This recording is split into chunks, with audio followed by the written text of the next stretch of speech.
അനാവശ്യ ന്യായങ്ങളൊക്കെ പറഞ്ഞ് ആൾക്കാരെ തല്ലിയത് വരെ ആദ്യത്തെ ചരിത്രമാണല്ലേ. അവരക്രമത്തിന് വന്നതല്ലല്ലോ. അവരുടെ ആസ്വാദനമില്ലെങ്കിൽ ഈ പൂരപ്രേമികൾ മാത്രമല്ല, ഇത് ടി വിയിൽ കണ്ടുകൊണ്ടിരിക്കുന്ന ഒരു വിഭാഗമുണ്ട്. അതിനകത്ത് നിന്ന് ഒരുപാട് കമേഴ്ഷ്യൽസ് അല്ലേ. ആ കമേഴ്ഷ്യൽ ശൃംഖലയോട് നിങ്ങൾ ടി വി ചാനലുകൾ എന്ത് ഉത്തരം പറയും? ഇതെല്ലാം ബിസിനസ് അല്ലേ. പൂരപ്പാമ്പിൽ എത്ര ദിവസത്തെ കച്ചവടമാണ് നടക്കുന്നത്? അതിന് GST ഇല്ലേ? അത് വരുമാനമല്ലേ? എക്സിബിഷൻ മുടക്കിച്ചില്ലേ? ഇതുവരെ സംഭവിച്ചിട്ടുണ്ടോ? അങ്ങനെ സ്റ്റാൾ പൊട്ടിച്ചില്ലേ? അറിഞ്ഞോ നിങ്ങൾ? അവിടെ പോയി അവരോട് സംസാരിച്ചു.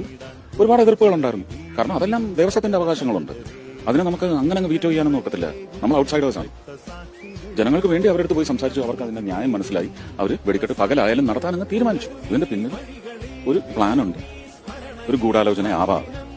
അത് പെട്ടെന്ന് നൈമിഷികമായിട്ട് വന്നതാവാം. ഇതിനെക്കുറിച്ചൊന്നും അറിയാതെ നമുക്ക് ജനങ്ങളെ തെറ്റിദ്ധരിപ്പിക്കാൻ ഒക്കത്തില്ല. അതുകൊണ്ട് വളരെ വ്യക്തമായ വാക്കുകളാണ് പറഞ്ഞത്. ഒരു ജുഡീഷ്യൽ അന്വേഷണമാണ് വേണ്ടതെങ്കിൽ അങ്ങനെ, അതല്ലാതെ വേറെ ഇനി മുന്തിയ അന്വേഷണം വേണം. എന്റെ ആഗ്രഹം എന്താണെന്നറിയാം. ഞാൻ എന്താ പറഞ്ഞത്? ഇലക്ഷനൊക്കെ കഴിഞ്ഞൊരു പൂരം വരുമല്ലോ. എന്റെ ആഗ്രഹം അദ്ദേഹത്തെ നിർത്തി മര്യാദയ്ക്ക് ഈ പൂരം ജനങ്ങളുടെ ഇഷ്ടത്തിന് നടത്തിക്കണം. അവിടെയാണ് വീരം. അത് സംഭവിക്കണം. ഇതേ കമ്മീഷണറെ നിർത്തി, ഇതേ കളക്ടറെ ഇരുത്തി മര്യാദയ്ക്ക് നടത്തി കാണിച്ചു കൊടുക്കണം. അത് ജനങ്ങളുടെ അവകാശം.